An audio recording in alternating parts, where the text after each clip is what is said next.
Waaqayyo maaltu kitata, Waaqayyo maaltu kitata, Waaqayyo maaltu kitata, Waaqayyo maaltu kitata. Ardi hundarra kan jirani hunda hoggane jirata. El Shaddai da maqaansa bara hunda hin jijjiiramu. Gooftaa kana nu waaqeffadha maqaansa haa eebbifamu. El Shaddai da maqaansa bara hunda hin jijjiiramu. Gooftaa kana nu waaqeffadha inni naaf haa eebbifamu.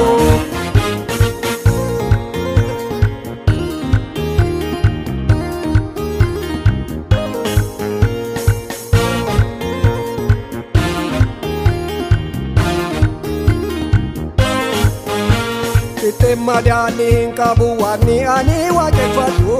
Ogeessota caaluun kan akka isaasin argadhu. Barri isaas dhuma hin qabu bara baraan kan jiraatu. Gooftaa kanaaf nan qomaa maqaan isaa naaf ulfaatu. Barri isaas dhuma hin qabu bara baraan kan jiraatu. Gooftaa kanaaf nan sagada maqaan isaa naaf ulfaatu.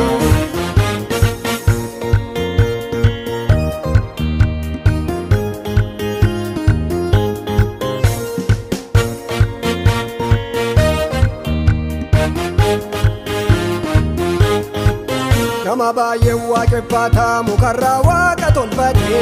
Gar tokko morraa hambisee qoraansaa faasfafeeffate.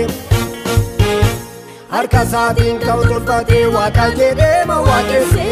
Beekaa fakkeesse diinni isaa sobeetoo ijatti jaamse.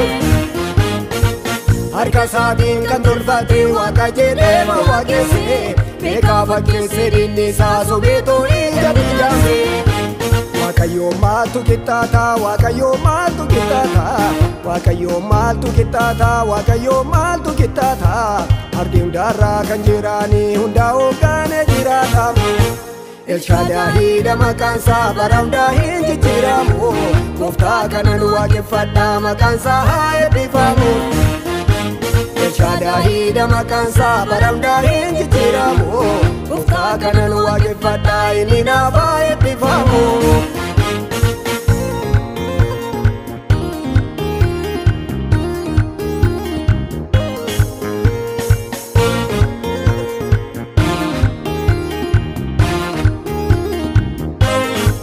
Waaqni nuyi waaqessinu isa lafa romisiisu.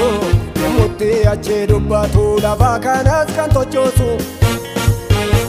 Warra isa amanatan akka gartuu sattaniisu. Ani isan waaqeffadha duuniyyuu irraa nan deebisu. Warra isa amanatan akka gartuu sattaniisu.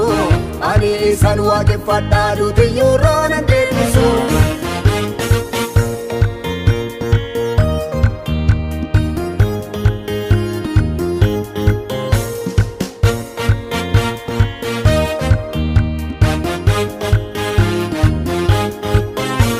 Waaqa kitteen qabne kana malee gaayoon waaqeffadhe. Ulfina saafnana kootiin lafarrallee gangaladhe. Beekumsa caalu waaqessuu sana barsiise. Jireenya dhuma hin qabneef sisuma toona qopheesse. Beekumsa caalu waaqessuu sana barsiise. Jireenya dhuma hin qabneef sisuma toona qopheesse.